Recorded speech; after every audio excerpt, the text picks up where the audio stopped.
On carbon tax now, and Ross Garnaut, of course, brought down his final report at the National Press Club. Lenore, it was very political. Why so? I think Ross Garnaut wanted to really influence the debate. It was his last hurrah. He's been doing this for 3 years. Lord knows I think I have had more telephone hookups with Ross Garnaut in the last 3 years as one of the journalists writing about this than I've had with my mother. But he wanted to have his last big push on this debate.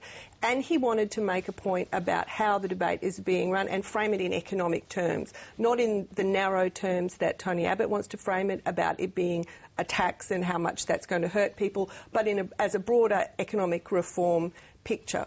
I think the other thing you have to sort of think about when Ross Garnaut releases one of these reports is that some of it is floating ideas that have currency in the actual political negotiation, and some of it is just what he thinks.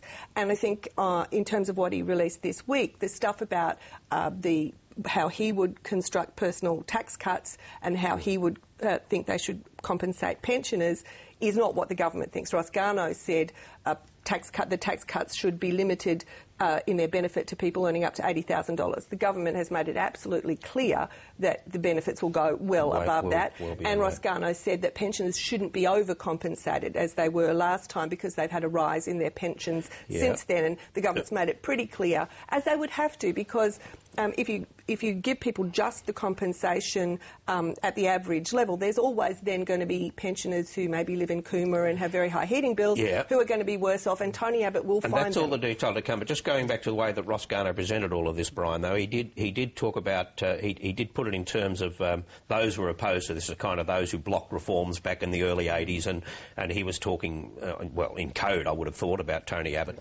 And yes, indeed, and he attacked some businessmen of that. But in some ways, his report was pretty sloppy. You cannot put forward seriously the idea that you can lift the tax-free threshold from $6,000 to $25,000 and that can be funded out of the revenue from a carbon tax. It can't be. Lifting the threshold like that costs over $30 billion, and he was talking about putting $4.6 billion into the tax cuts.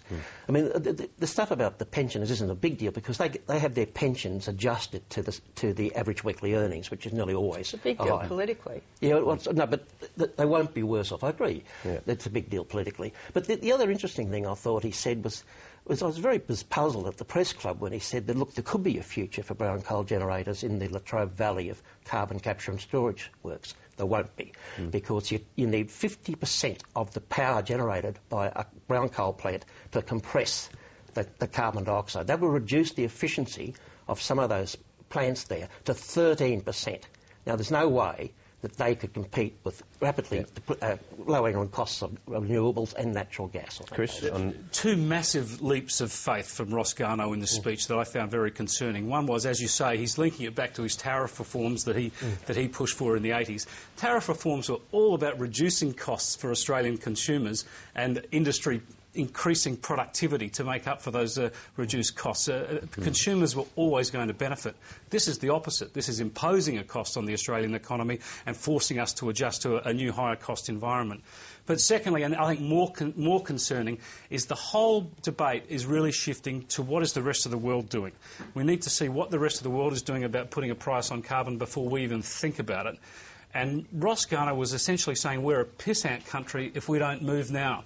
And he drastically overstated what's happening in the US and China. The US and China are not putting a price on carbon. They will not do it in the foreseeable future, and that is the strongest argument for Australia. No, I think when he made that reference to a pissant country, wasn't he saying that we shouldn't underestimate our ability to persuade and to influence? Exactly. And on the issue about international comparisons, I mean, the place to compare what Australia does with what other countries is doing is our emissions reduction target. That's something which you don't hear much about it, but there is bipartisan support for that. Yeah. Whether the other countries do it by a carbon tax or whether they do it by other regulatory measures or whether they do it however they choose to do it, From the point of view of whether we're in front of the world or behind the world or in step with the rest of the world, what matters is our target. Well, you're making Tony Abbott's argument then. He's committed to a 5% target as well. He'll get there by direct action. But he's also somehow, that's a separate question. But that's the same thing. If it's the target that matters, both Tony Abbott and Julia Gillard have the same target. If I could just finish, it's not the same thing if he's simultaneously arguing that a carbon tax puts us ahead of the rest of the world. Because where we measure whether we're ahead or behind the rest of the world is via our international target, not via our mechanism to get there. Tony Abbott's trying to have it both ways. He's trying to say to the people who think that perhaps greenhouse emissions are a problem, look, I've got the same target as you, just a different way of getting there.